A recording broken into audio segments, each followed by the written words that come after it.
Well, hello, my brace of YouTube followers. Really a quick video here.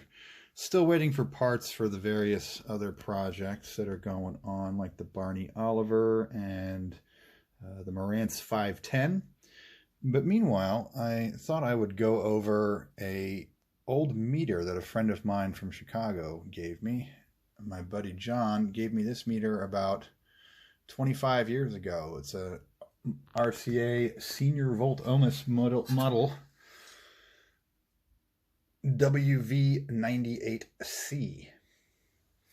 Really great unit, very high accuracy, or at least it's supposed to be. This unit used to be accurate. When I got it from him, I did a recap on it and not much else and calibrated it up, and it gave me years of service and it was always really accurate. But I went to put it back into use in my new shop, and I found that it was no longer accurate at all.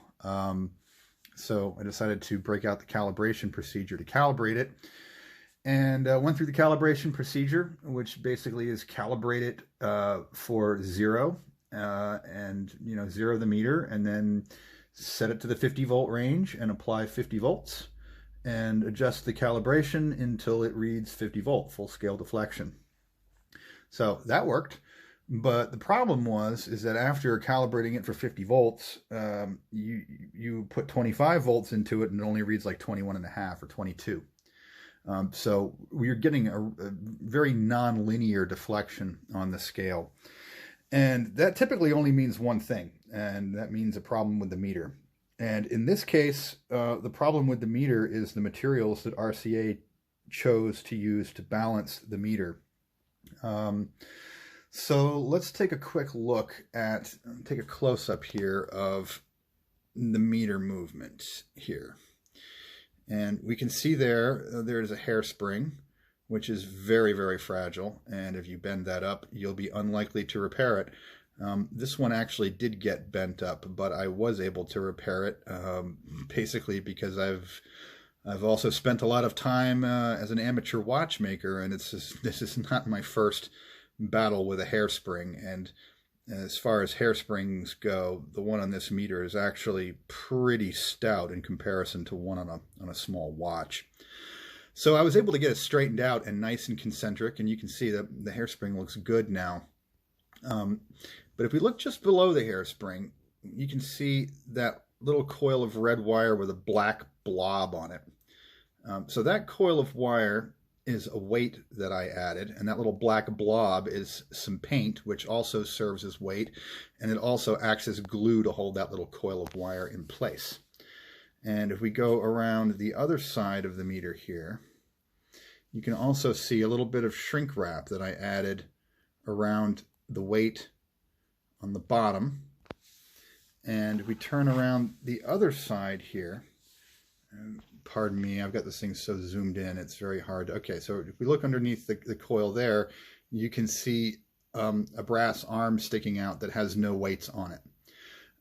So I'm not sure if that arm had a weight on it originally from the factory or not, but the one that I put a coil on certainly did, and the one that I put shrink wrap on certainly did. So what happened to the factory weights? Well, the factory weights, as it turns out, were recycled bits of tube filament wire. I'm not making this up. I'm going to see if I can zoom in on it. I've got it sitting right here on the scale, so it's very hard to hold the phone steady on something this small, but there it is. So they used tube filament wire, which has that white crumbly coating on it, and they coiled that up, in a little coil and wrapped it around, and that was the weight. And the crumbly coating apparently was the only friction being provided to hold that weight in place. So as this meter aged, that crumbly coating crumbled and the wires no longer stuck to their spots, so they just, those little guys fell off. That one right there was wrapped around the bottom weight, and because this, pardon the rapid pan there, because this guy here at the bottom has that big bulb at the end, that piece of wire stayed because it couldn't just slide off because it has that big metal weight at the end, right? So I removed, sorry for the panning again, I removed this little guy and weighed it on this scale, and it came in at around 11 micrograms. That's 0.001, or sorry, 0.011 G. Yeah, so very, very little weight, right? So I basically experimented cutting up different pieces of shrink tube until I came up with a piece that was about 12 micrograms or 13 micrograms, figuring that this weight probably also lost about a microgram or two of weight due to all the crumbly crap coming off of there, right? So, so I then reapplied, 11 or 12 micrograms worth of shrink wrap to the bottom where that wire came off. After doing that, and the meter still wasn't in balance, obviously, because the weights that used to be on the other arms had long fallen off. So how do you balance the meter? What you do is you start out with the meter flat on the horizontal position. And now, because I've got the dial off, I've made a mark with a grease pencil to show where the 0 position is. A little white mark there, right? So you zero the meter out using that little lever there. And by the way, on this particular meter, if you pull on that little lever at all, it comes off and the hairspring comes with it and gets bent. So do not pull on that lever. Be very careful with it. Anyway, so you zero the meter out in the horizontal position, and then you take the meter and you stand it up on its edge like this. And if that isn't still pointing at 0, then you have to adjust the balance. And it looks like, well, any air, this meter is so sensitive that any air movement at all will make that needle deflect. But as you can see, it's basically right on 0 now.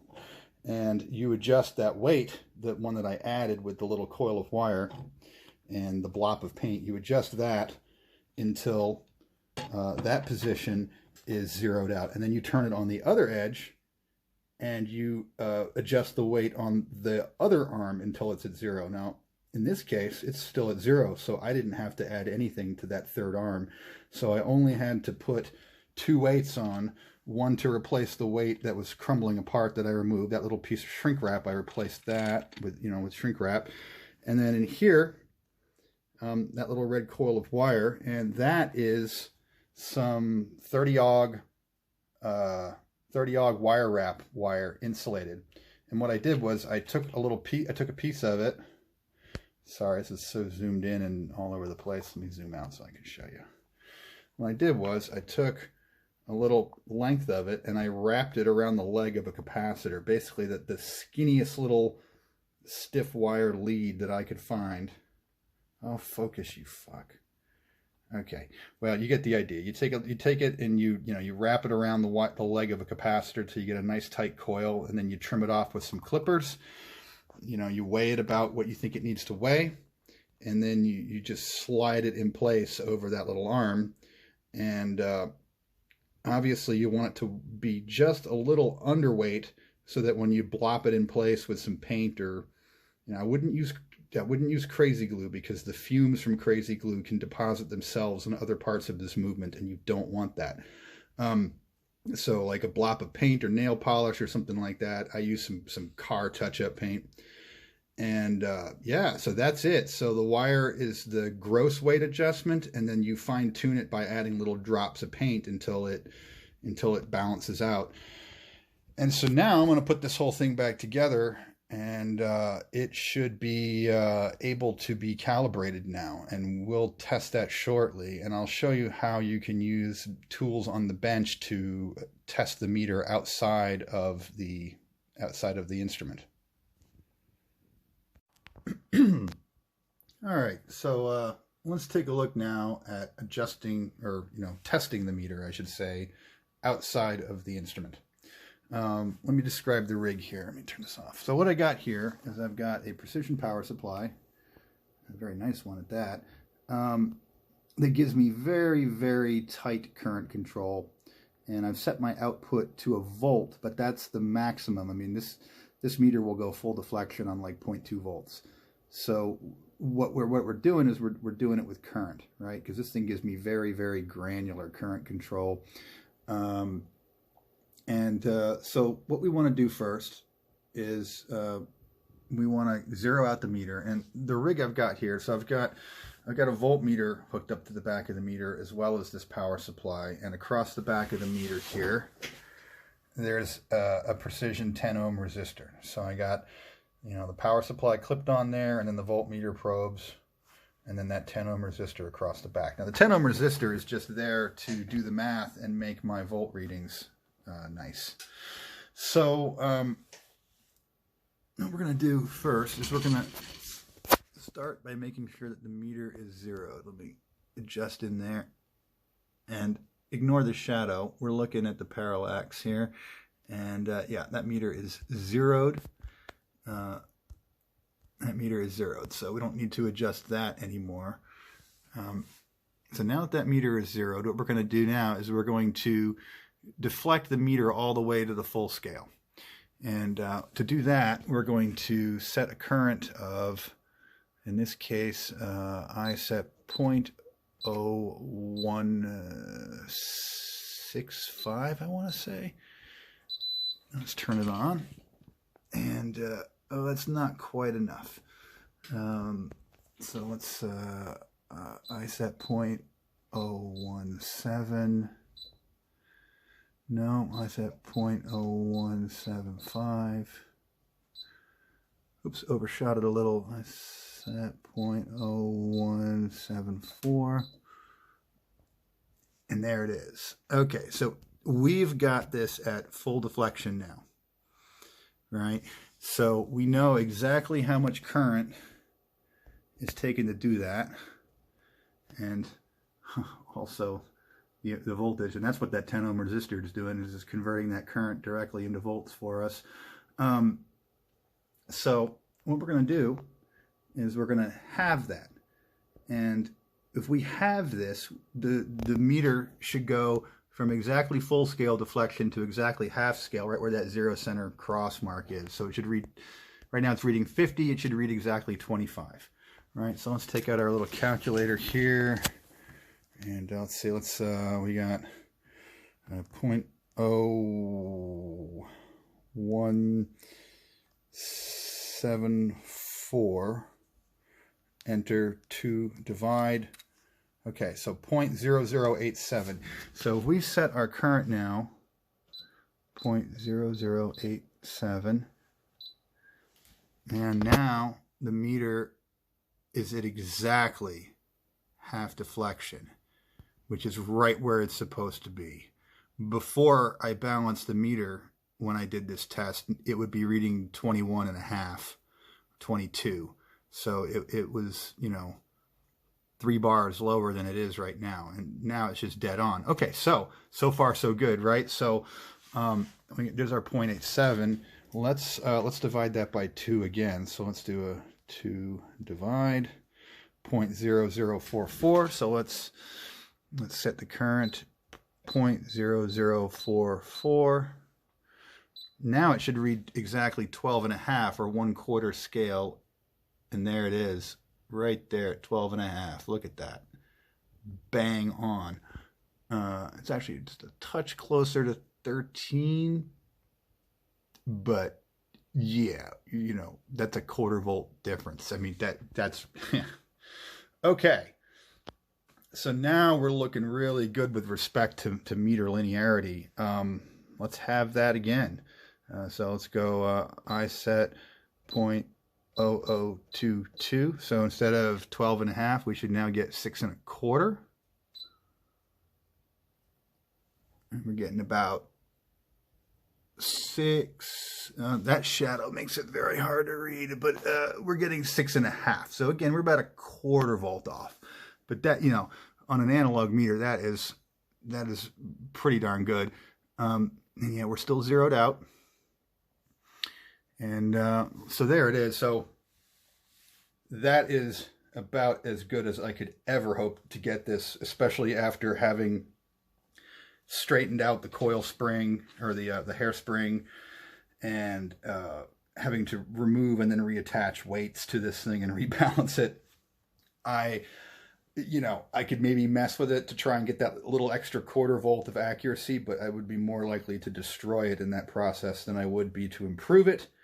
So this is where I stop messing with the meter itself and start putting it all back together and trying to calibrate the unit. So let's check that out. Let's get this whole thing back together and see what happens. All right, I've got the meter a little bit back together. I still have lots of parts over here. Well, that was a tube I was just swapping out for testing. I just now put the original tube back in the meter because it's fine. I don't know where the hell this came from. I want to think it was from the back of that little light thing, but that seems like it would break it if I put it on there. Anybody knows where that clip came from, let me know. maybe you'll figure it out before I do. All right, so the meter is powered on, and I've got it powered here through a variac, well, not variac, but through a variable transformer / isolation transformer. So I've got it zeroed out, and it's been warming up for a while, and we can see that the meter is dead on 0, and I've got it, zeroed electrically here. I mechanically zeroed it before turning it on. So here's how we test it. Now we've got it, let's see, I got the faceplate off, but you can take my word for it. It is on the 50 volt plus DC scale. So I got it hooked up to my power supply over here, and we got the voltage set to 50 volts. So let's power the power supply on. And as you can see, I'm sorry the lighting isn't better, but as you can see, it's bang on 50. I mean, that is dead nuts 50. Okay, so that wasn't a problem before. I was able to do that because you can get it to do that with the calibration knob. The problem is before, when I then punched up 25 volts, it was reading low. So after calibrating it for 50, and I would do 25, and I would get like 22. But now look at it. Use that 0 center line. I'm going to tilt it so you can see the angle there. It is dead nuts right on 25. If I can get the parallax to work. But anyway, okay, so let's see where it is in the lower end of the scale. Let's go down to 10 volts. And just slightly north of 10 volts. And just to confirm, the Keithley, yes, the Keithley tells us that the B&K power supply is putting out a very accurate 10 volts, 10.0, it's accurate to 2 digits. Anyway, or accurate to 2 decimal places, I should say. But yeah, that's almost dead nuts. So just a little bit proud there. Let's go way down in the weeds there to like 5 volts, see what happens. Okay, so it reads just a hair over 5. So like, like 5.2. So that's a pretty tiny error, and I'm not worried about that. So let's go up closer to the top end of the scale, but not all the way. We know 50's dead on. Let's go to 40. 40 is just about dead on. Just maybe it's reading 39.9 or something like that, but it's really, I mean, it's astonishing to get this kind of accuracy out of any analog meter, frankly, and to get one out of a meter that's this old, has had a bent hairspring, the original balance weights fall off, and has had me messing with it for the past few hours. That's even more amazing, honestly. Now, one little problem with my balancing job is that my balancing job didn't take into account the operation of the device laying on its back. And because when you zero out the meter to have it work in the upright position, it doesn't stay zeroed when you tip it back, right? So there'd be extra balancing in order to get all four directions, you know, laying on the back, all three sides, and standing up like this. The thing is that like on a handheld meter like a Simpson, or, you know, in any kind of handheld meter like that, you would want that, you know, full 3-axis balance job, right? But this meter, it never lies on its back because it's got a power cord coming out the back. So after I discovered that, you know, it wasn't going to be balanced on its back, I thought to myself, should I go in there and try to balance it for the other axis? And while I'm sure this meter was probably balanced that way originally from the factory, like, the amount of work to get it to be balanced that way, again, would be very, very hard and very, very fidgety, and I'd run the risk of damaging the meter. And at the end of the day, like I said, there's a cord coming out the back. I only care about this meter working in one position, and that is sitting on the bench just like it is now. If it's linear, if its deflection is linear in this orientation, then I am more than happy with it. And as you can see, our 30 volts right there, you know, bang on the money. So let's take it up to the 150 volt scale and see if we have that same kind of linearity here. So now we're still at 30 volts. So there it is, boom, 3 right on the money at 30 volts. So let's go back up to 50 volts where we started with on the other scale, and there's 50, bang on the money. All right, so let's go up to 70 volts, and there it's now we're a little bit shy of the 7 there. It's reading, if I'm looking at the parallax, and the camera's not really catching it, but I would say it's reading 69. So it's reading 69 volts, not 70. So it's 1 volt off there. I mean, that's just a tiny amount of error, frankly. And I'm not worried about 1 or 2 volts for what I'll be using this for. So let's take it up to 90 volts, see what we got. And again, we're starting to fall soft here. Now, actually, before we take a bunch more, let's take it full deflection and see if we're even getting full deflection at 150. See, at 150, we're just shy of full deflection. So that's not the meter. What that is that's tolerance drift, or just differences in the dropping resistors and the voltage dividers that are in this. If it calibrated out at the 50 scale, but yet it's not going full scale to 150 on the 150 scale, and I'm giving it exactly 150 volts, that means that the dropping resistor is slightly out of tolerance, or one or more of them are slightly out. I mean, I don't know if it's out of tolerance technically, but it's probably well within tolerance, actually, because this is still quite accurate for an analog meter. But that would explain that tiny difference. If I were to go in there and like painstakingly replace resistors and match them, I could probably get that error out. I don't care to do that. So that's a 150 full on the 150 scale. Let's go up to the 500 volt scale. All right, I think the 500's next. And so now we're on the top line there, between the 1.0 and the 2.0. So it's reading like, yeah, just about dead 150, if not like 149.9 or something like that, you know, 149 point. It's just about dead on it, depending on where you look at it. But if you do the parallax, it's just on the left side of that line, about like that. Okay, so that's real good. Let's take it up to 300. I made the lights flicker when I kicked it over. Okay, so now we're reading a little soft. We're reading 299 instead of 300.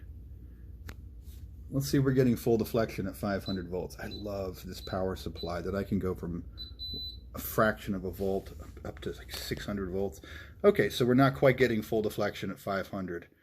So what I will probably do is recalibrate using the calibration knob on the back I will probably recalibrate this device to give me the best accuracy on the 500 scale and on the 1500 volt scale, because that's what I'll be using this for. I have more accurate meters that I can measure low voltages with, and I have other meters I can measure high voltages with. But the nice thing about this thing for the high voltages is it's very, very high source impedance and the electrical isolation you get from, you know, the vacuum tube input, basically. So yeah, so that's what I intend to use this thing for, is measuring high voltages in vacuum tube amps. So I want the 500 scale and the 1500 scale to be the most accurate.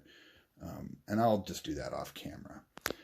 But anyway, well, let's just test out the 1500 scale real quick. So we're giving it 500 volts on the 1500 scale, and yeah, it's just about dead on. Yeah, actually, when I do the parallax, it is dead on. Okay, so let's take this power supply up to its max. Well, it maxes out at 612, but 612 is kind of a useless reading for us. So let's take it to 600, and yeah, there we are, just a little tiny bit north of 600 on the reading. So I'll recalibrate it for these two scales best I can, or find a happy, oops, I don't want to max it out. What am I doing? Find a happy medium between them. Anyway, that's the end of this video. I'm going to clean this thing up, put it all back together, maybe use a jeweler's polishing cloth and buff out some of the scratches on the outside of this glass. You have to be careful when you're working with plastic meter panels. There's a little warning sticker on the back of this thing that tells you that the inside of it is treated with an anti-static coating, and if you try to clean it, you'll take the anti-static coating off, and you don't want to do that. I've heard some people say that you can like rub it with a dryer sheet or, you know, something like that, and you can find various anti-static things to retreat the plastic if you ever need to. Anyway, so that is the conclusion of this little short video about my friend John's meter that he gave me back in the 90s in Chicago, back when I was first getting into tubes. He said, "Oh, I got this cool meter in this storage thing," and he gave it to me, and I was thrilled because it's just a gorgeous, gorgeous meter. I've used it a lot over the years, and I need to clean it up a bit, and I'm really thrilled that I could calibrate it out so well and solve such a seemingly, you know, unfixable problem with the meter balance itself. Because like I said, before I did this, you know, I could calibrate it out to get full deflection, and then I would punch in, you know, 25 or whatever to get it right in the middle, and they'd give me like 21 or 22 or something like that, just way off, completely non-linear and not within spec. Now, despite my not exactly correct balancing job, but good enough balancing job, apparently this thing is almost completely linear now in the bench position, which is how it was meant to be used. So anyway, that's it for this video. I hope somebody finds it useful. Just understand, if you go and try to do what I just did, it's really, really easy to destroy the meter. You know, I bent the hairspring coil, or it got bent. I'm not sure that I bent it, but it was bent, and I had to straighten it out. And if it wasn't for lots of time sitting at a watchmaking bench fiddling with hairsprings, I'm not sure I would have been able to do it. So if you go in there, be really, really careful of the hairspring. Don't damage it, and just, you know, take your time. Use good magnification. Use a watchmaker's loop. You should always have one. And you should always have one on your bench, not on the floor where I just put mine. And just a little watchmaker's loop. Let you get in really close and see what you're doing. Some fine tweezers, etc., etc. Oh, some other things I did when I was in there. I used another watchmaking tool. This stuff's called Rotico. It is a very special kind of putty. I mean, yeah, you could probably use some other kind of putty, but this stuff doesn't leave residue. It's meant for, you know, when you're reassembling a watch that has been ultrasonically cleaned and you've got these tiny little gears and screws and stuff, and you get a little speck or dust or fingerprint on it. This will remove it and not leave anything behind. And I used that to get in there into the little tight crevices around the coil and around, you know, just the spots inside the movement where you don't want dust to get, because it can bind the movement. You also have to be really careful when you're undoing screws around a movement that you don't shave off any little metal shavings from the screw heads, because of the permanent magnets in the meter movement will suck them in, and they'll suck them in right into a place where there's a tiny little gap, and it'll obstruct the needle movement. So you don't want to do that, and you just want to be really careful. Avoid the temptation to use compressed air to clean anything. You can totally damage the needle, the hairspring, and any number of things in there. Anyway, if you do try this, I recommend trying it on a junk meter that was going to go in the trash anyway. Don't try it on the Simpson meter your grandfather left you. All right, good luck out there.